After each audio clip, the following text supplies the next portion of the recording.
오늘은 추수감사주일입니다.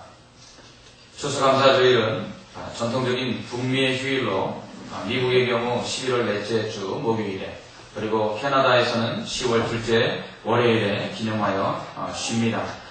추수감사절에 미국인들은 한국의 추석과 같이 가족들끼리 모여서 파티를 열고 또 칠면조를 비롯한 여러 음식을 만들어 먹으면서 교제를 나눕니다.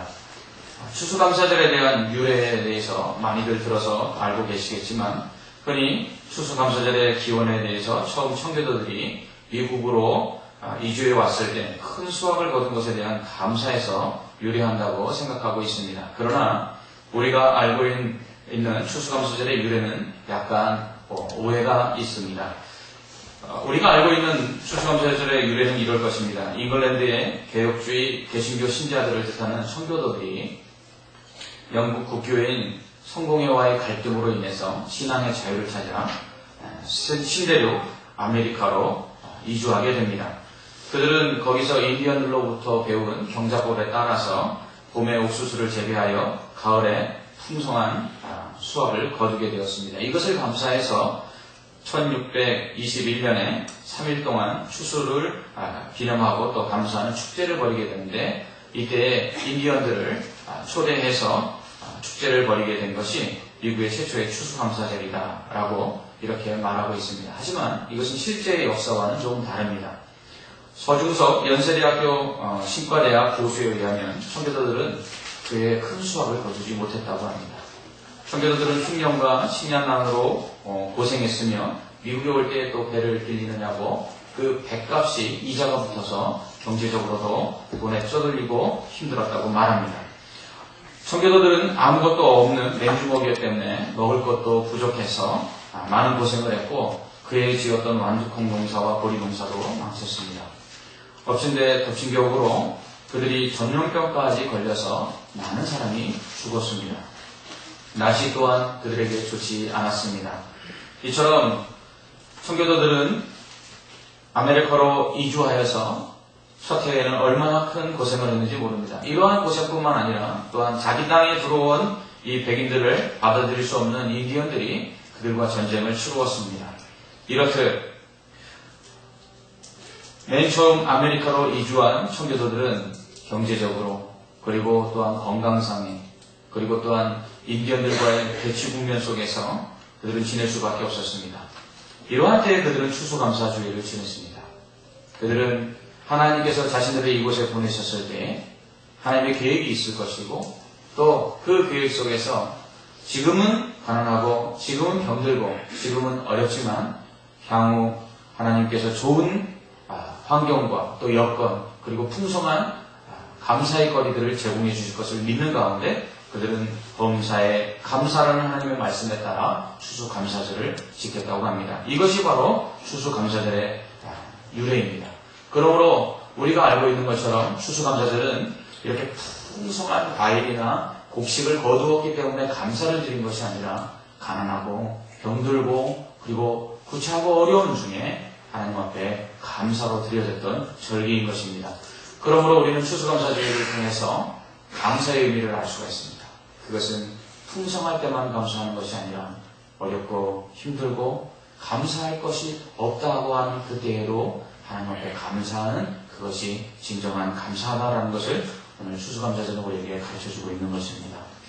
그렇다면 이렇게 말할 수 있죠. 그렇다면 성경에서는 추수감사절에 대해서 이야기하지 않는데 미국에 이주한 청교도들에 의해서 유래된 그 미국 절기가 아니냐라고 말할 수 있는데요. 그렇지 않습니다. 구약 성경에 보면 3대 절기가 있었습니다. 6월절이 있었고요. 그리고 77절, 맥추절이라는 보리를 거둔 다음에 드리는 절기가 있었습니다. 그리고 마지막으로 수장절이라 하여 가을거지가 끝난 다음에 드리는 절기가 있었습니다. 이때에는 또한 초막절이라는 이름으로 불려졌는데요. 이스라엘 백성이 광야 40년 동안 광야에서 장막을 짓고 또 초막을 짓고 살았던 것을 경험하기 위해서 이 초막절, 수장절을 지키는데 이때가 바로 가을거지가 끝난 다음에 드리는 절기입니다. 이때에는 우리가 이렇게 풍성한 추수를 할 수 있었던 것은 하나님께서 애굽에서 우리 조상들을 구원해 내셔서 광야에서 초막을 찍고 사는 어려운 상황 가운데서도 우리를 지켜주셨기 때문에 우리가 이런 감사의 절기를 지킬 수 있다라는 감사의 고백이 담겨있는 절기였습니다. 그러므로 수장절은 추수감사절의 의미를 가지고 있는 것이죠. 오늘 우리가 드리는 이 추수감사절은 이처럼 하나님이 베풀어 주신 은혜, 그리고 그것이 풍족하지 못하다 할지라도 범사에 감사하라는 하나님의 뜻에 따라서 하나님께 감사를 드리는 절기인 것입니다. 오늘 우리는 이러한 추수감사절에 하나님 앞에 진정으로 감사하면서 예배하기를 간절히 소망합니다. 이 추수감사주일에 저는 교회가 하나님의 복음을 증거하는 증거 공동체로서의 어떤 역할을 감당해야 하는지에 대해서 말씀을 전하려고 합니다. 가톨릭 신부였음에도 불구하고 개혁주의적 입장에서 교회를 말한 한스 킴이라는 신학자가 있습니다.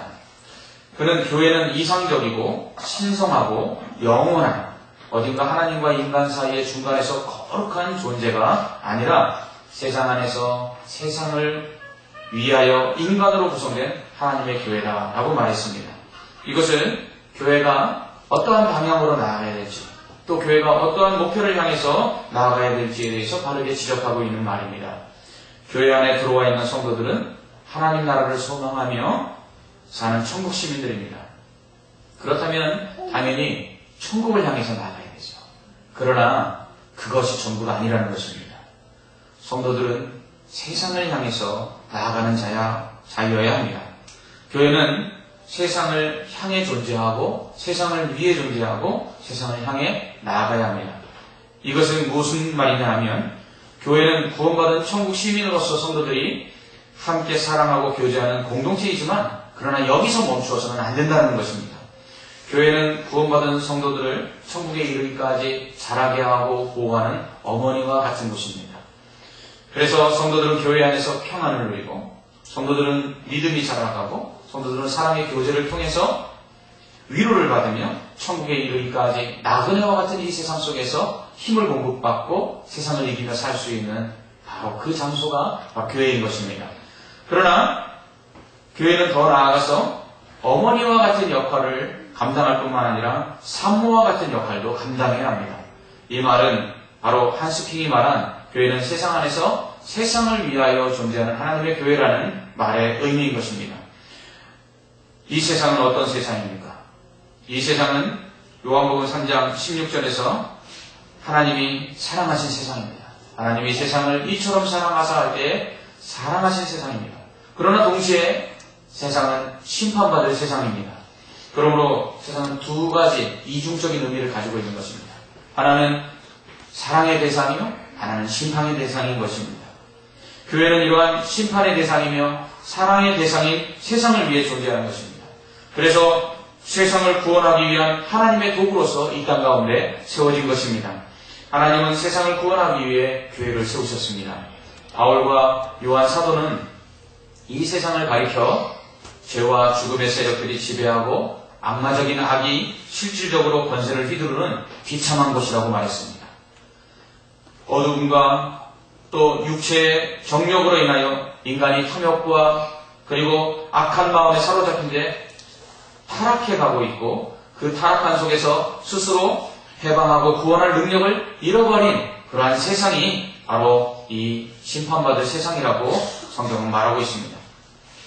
세상은 어둡고 비참하고 악마스러운 죄와 그리고 죽음의 세계, 하나님과 대립하여 원수가 되어 말세의 심판을 향해 나아가고 있습니다. 이런 세상 속에 교회가 있습니다. 그러므로 교회는 이러한 악한 세상에서 부름을 받아 나온 구원 공동체로서 하나님의 선택된 뱃사이며 성령의 거룩한 전이며 예수 그리스도의 순결한 몸으로서 세상과 대립하는 그러한 교회입니다. 그래서 교회는 세상 속에서 영적 전쟁을 치르고 있는 것입니다. 하나님은 이러한 영적 긴장감이 감도는 전쟁터와 같은 세상 속에 교회를 세우셨습니다. 그 이유는 세상에서 우리와 같이 구원할 자들을 불러내시기 위함입니다. 이것은 바로 악한 세상에서 우리만 구원하시기 위함이 아니라 바로 우리와 같이 구원받을 자들을 또 불러내도록 하시기 위해서 교회를 세우신 것입니다. 하지만 이 구원의 사명이 결코 쉽지 않습니다. 어떤 사람이 지하철 입구에서 전도지를 나누어 주면서 복음을 전하는 사람들을 만났습니다. 사람들이 전도지를 주면서 이렇게 이야기했습니다. 구원받으세요. 그때 이 사람이 이런 생각이 들었다고 합니다. 10원도 쓸데가 없는 세상인데 구원을 가지고 뭐하라고 구원을 주겠다고 하는 건가?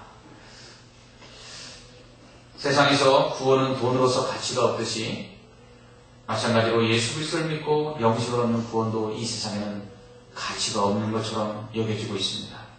세상 사람들에게 예수 그리스도를 믿고 죄 용서받아 천국에 들어가게 되는 이 구원은 아무 쓸데가 없어서인지 받으려고 하지 않습니다. 왜냐하면 세상 사람들에게는 이 세상이 전부이기 때문에 그렇습니다. 그러나 앞서 말씀드린 것처럼 이 세상은 어떤 세상입니까? 멸망받아 심판할 세상인데 사람들은 그 세상이 전부라고 생각하며 그 세상을 위해서 살아가고 있으므로 복음을 듣지 않습니다. 그러나 우리는 압니다. 이 세상이 전부가 아니라는 것을 우리는 잘 알고 있습니다.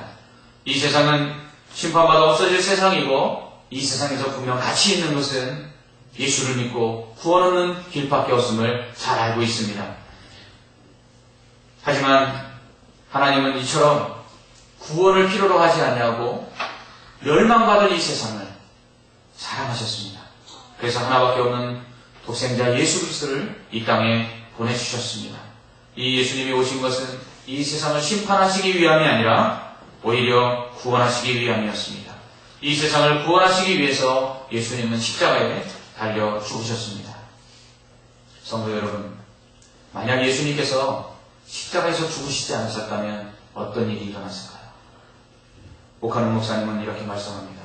우리가 죽었습니다. 예수님께서 십자가에 달려 돌아가시지 않았다면 우리가 죽었습니다. 그렇습니다. 우리가 죽어야 하는데 예수님께서 대신 죽으신 것입니다. 예수님께서 죽지 않으셨다면 우리가 죽었을 것이고 우리는 구원을 몰랐을 것이고 영생을 얻을 수 없었을 것이고 멸망받아 영원한 지옥에서 고통 속에 빠졌을 것입니다. 주님께서는 이렇게 세상을 위해 죽으시고 세상 가운데서 구원할 자를 오늘도 부르고 계십니다. 이 구원의 부르심을 위해 교회를 세우신 것입니다. 교회의 사명은 바로 이 멸망받을 세상 가운데서 구원받을 자들을 구원하기 위해서 세워진 것입니다. 이 멸망받을 세상을 그대로 방치하고 나몰라라 하고 그저 구원받은 자들끼리만 기뻐하며 사랑하며 살도록 하시기 위해서 교회를 세우신 것이 아니라 세상 가운데 이 구원의 기쁨과 감격을 우리와 같이 누려야 될 구원받을 자들을 향하여 복음을 전하도록 하시기 위해서 교회를 세우신 것입니다. 오늘도 예수님을 알지 못하여 믿지 못함으로 죄악 가운데서 고통하며 어둠 가운데 빛이 없어 방황하는 세상 사람들을 위해서 그리스도를 전하여 한 영혼이라도 더 구원해야 되는 것, 이것이 바로 교회의 존재 이유인 것입니다. 그러므로 교회는 복음을 증거해야 합니다. 복음을 증거하지 않는 교회는 사명을 잃어버린 교회입니다. 하지만 오늘 본문에서 사도 바울이 말하고 있는 것처럼 세상은 귀를 닫아버렸습니다. 이것이 큰 문제입니다. 구원은 믿음으로 받습니다. 그런데 이 믿음은 들음에서 난다고 했습니다. 세상 사람들은 그런데 이 구원의 복된 소식을 들으려고 하지 아니하고 귀를 닫아버렸습니다. 이 얼마나 안타까운 일인지요. 믿음 좋은 며느리가 예수 믿지 않는 시어머니께 늘 핍박을 받으며 살고 있었습니다. 며느리는 시어머니의 구원을 위해 늘 기도했습니다. 며느리는 시어머니의 영혼을 위해 눈물의 기도를 하고 특별히 찬송가 342장을 부르면서 위로를 받았습니다. 그러던 어느 날 교회 식구들이 시어머니께 전도를 하러 갔습니다. 할머니, 예수님 믿으시고 교회 나오세요. 며느리께서 할머니를 위해 눈물로 기도하고 있습니다. 그러자 이 시어머니가 이렇게 말하는 것입니다. 그것 다 내숭 떠는 거예요. 나도 기도하러 갈 때 몰래 따라가 봤는데요. 이 시어머니를 이겨버리자는 노래만 부릅니다. 깜짝 놀란 이 집사님이 무슨 노래였는데요? 하고 물어봤습니다. 그랬더니 어머니 말씀이 그건 뭐라더라? 너 시험 일당에 범죄치 말고 너 용기를 다해 늘 물리쳐라. 너 시험일 이겨 새 힘을 얻고. 이 찬송을 부르면서 시어머니를 이기겠다고 기도하고 있는 모습을 봤다는 것입니다. 너 시험을 당해 범죄치 말고를 너 시험일 당해 범죄치 말고 너 시험을 이겨 세임을 얻고를 너 시험일 이겨 세임을 얻고로 들렸던 것입니다. 이처럼 세상은 자신들을 위해 기도하며 세상의 구원을 위해 복음을 전하는 교회로 오해합니다. 이는 복음에 대한 오해 때문에 그렇습니다. 예수 그리스도께서 이 땅에 오신 이유를 모르기 때문에 세상은 그렇게 복음을 들으려 하지 않는 것입니다. 그들은 자신들의 사욕, 곧 욕심을 채워줄 세상의 소식들에 더 귀를 기울입니다. 오늘 말씀은 스승을 뒀다라고 말합니다. 주식이 올랐다거나 집값이 올랐다는 말에는 귀를 기울입니다. 그러나 정작 자신들이 멸망을 향해 가고 있으며 그 멸망길에서 돌이켜 구원을 얻을 수 있다는 이 복음은 외면합니다. 사람들은 세상이 망할 때 다 망할 헛된 것들을 세상에서 더 가지고 더 쌓기 위해 노력합니다. 그럴 수 있다고만 한다면 무엇이든지 하려고 애씁니다. 그래서 그러한 정보들에 귀를 기울이지만 정작 영생을 얻는 귀중한 복음에 대해서는 들으려고 하지 않습니다. 이러한 가운데 우리는 세상을 구원하기 위해 오신 예수 그리스도를 전해야 합니다. 왜냐하면 산자와 죽은 자를 심판하러 오실 주님께서 언제 오실지 알 수 없기 때문에 그렇습니다. 그날은 더욱 가까워져 가고 있습니다. 초대교회 성도들은 예배 때마다 기도 때마다 이렇게 고백했습니다. 마라나타, 주 예수여 어서 오시옵소서. 주님은 분명 곧 오실 것입니다. 우리는 사도신경을 암송하면서 이렇게 고백합니다. 저리로서 산자와 죽은 자를 심판하러 오시리라. 우리의 고백 속에는 늘 언제나 주님의 재림을 고대하는 신앙이 담겨져 있습니다. 그날이 이제 얼마 남지 않았는데 그날에 주님께서 오시면 정령코 산자와 죽은 자를 심판하실 것입니다.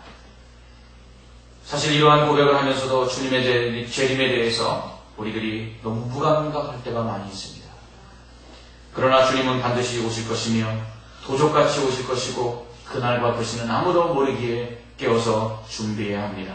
그렇다면 우리는 주님의 재림의 날을 준비하기 위해서 무엇을 해야 합니까? 복음을 전하는 것입니다.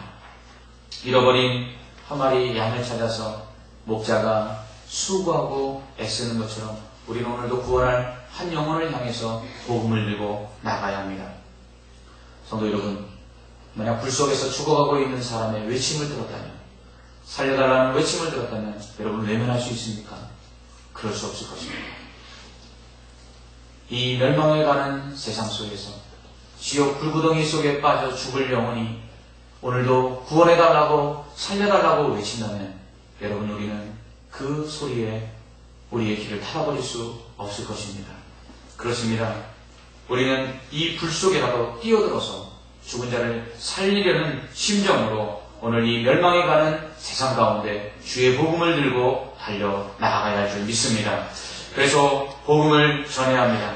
세상 사람들이 이 복음을 외면한다 할지라도 이 복음을 들으려고 하지 않는다 할지라도 우리는 이 복음을 전해야 합니다. 그래서 사도 바울은 때를 얻든지 못 얻든지 복음을 전하라고 말합니다. 이 말은 듣든지 아니 듣든지 복음을 전하라는 것입니다. 믿음은 들음에서 납니다. 우리는 여기서 전도의 중요한 비밀을 하나 알 수 있습니다. 여러분 성도 여러분, 전도는 설득이 아니라는 것입니다.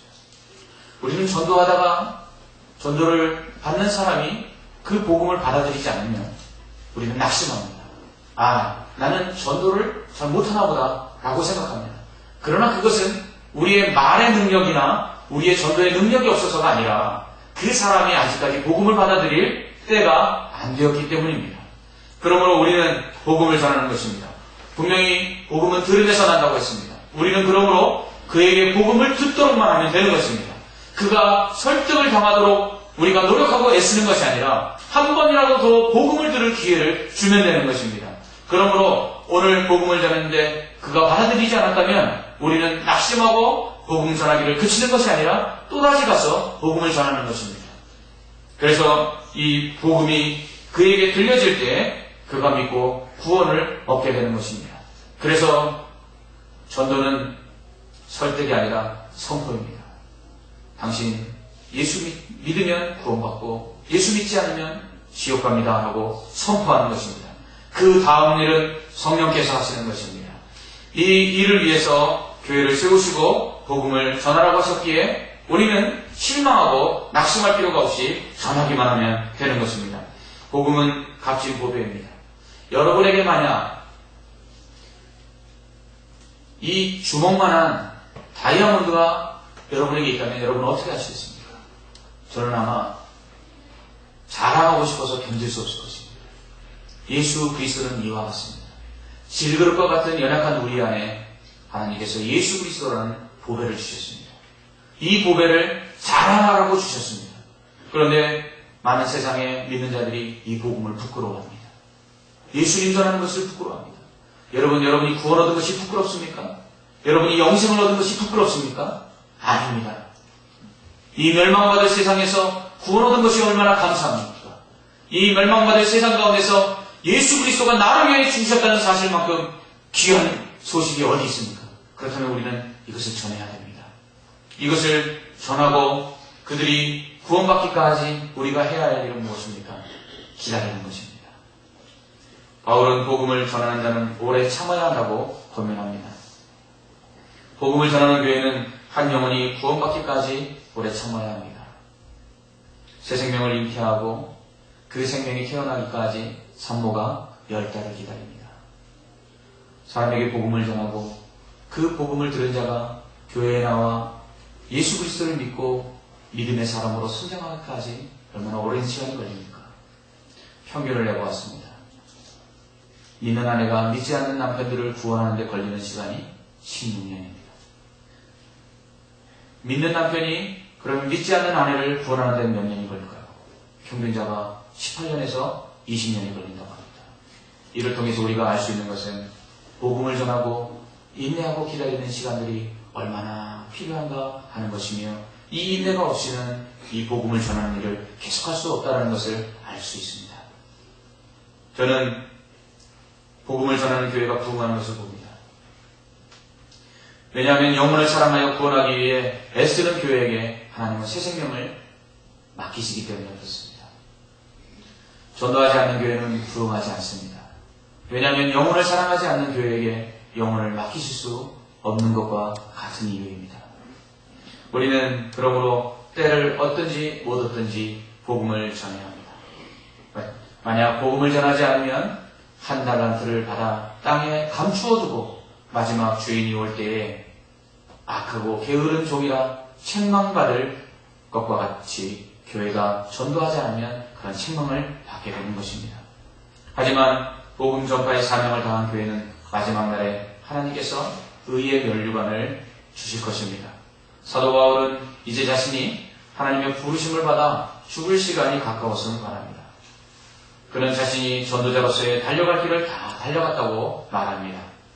이제 남은 것은 의로우신 재판장 되신 하나님께서 의의 면류관을 자신에게 주는 것만 남았다고 말합니다.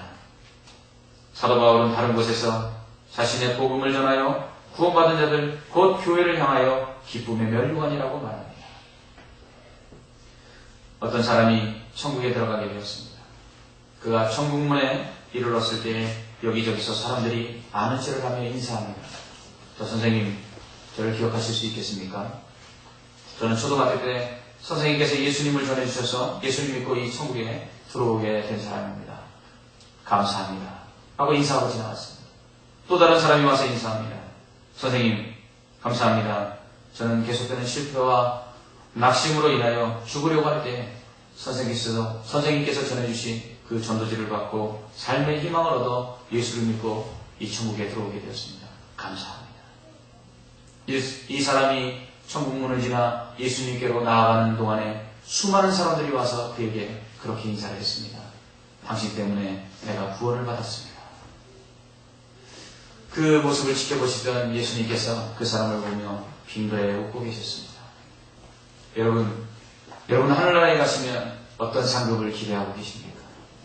여러분 하늘나라에 가서 여러분에게는 어떤 면류관이 예비되어 있습니까?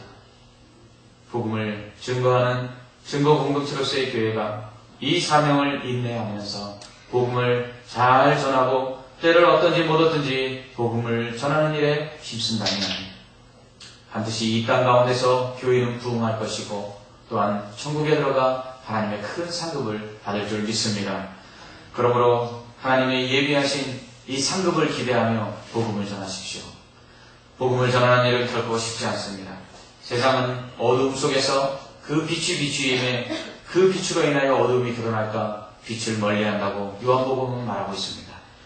복음을 전하는 자들에게 그 복음을 전하는 일이 고생스럽고 수고로운 것은 복음을 받는 자들이 세상의 헛된 것에 대해서는 귀를 열지만 정작 진리인 복음에는 길을 닫아버리기 때문에 복음을 전하는 것이 어렵습니다. 그러나 그럼에도 불구하고 우리는 이 복음을 전해야 합니다. 증거 공동체, 이것이 교회의 이 땅 가운데서의 존재의 이유입니다. 너희는 땅끝까지 이르러 내 증인이 되라. 이것이 이 땅에 세워진 교회를 향해 저와 여러분에게 주신 마지막 대사명입니다. 이 사명을 잘 감당하여 하늘나라에 올라가 큰 상급 받는 저와 여러분 그리고 우리 미금중앙교회가 되기를 주님의 이름으로 축원합니다. 아멘. 기도하겠습니다.